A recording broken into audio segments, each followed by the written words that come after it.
Tricks and tips. One of the things that I like to do is, as I'm sitting in a meeting, or if I'm listening to someone talk in a seminar, or if I'm listening to a podcast, or I'm listening to a YouTube video of someone trying to explain how to do something, I will doodle. And doodle, for some reason, because my hands are busy, allows me to remember things a lot better.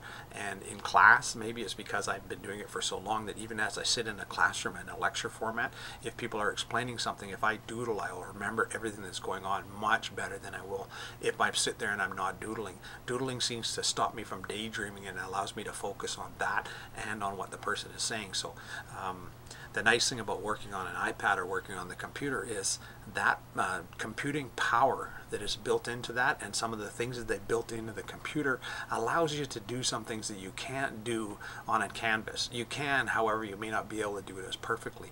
And so doing doodles on the computer and on the iPad or on a tablet can be so exciting because you can do some real cool effects. And one of the things that I didn't explain here in the thing is how I got the little balls that you'll see in the hummingbird picture. For instance, you'll see these little round gray balls that are floating around in the sky, and they look like they're actually three-dimensional. It's really simple. All you do is you put a lighter shadow underneath, a dark black, and then you take the this light burst, which is one of the settings inside the tablet, and you put that on top. So it's a three-step process in order to make these three-dimensional orbs that are floating around. Now, to do that on a piece of paper and actually draw it would take a lot of effort, where on the computer you can create them with tap, tap, tap, and you're done. So you can make one in about 10 seconds or a minute. And where if I tried to paint it, it would take me about an hour to do one fairly effectively with the same amount of three-dimensional aspect to it.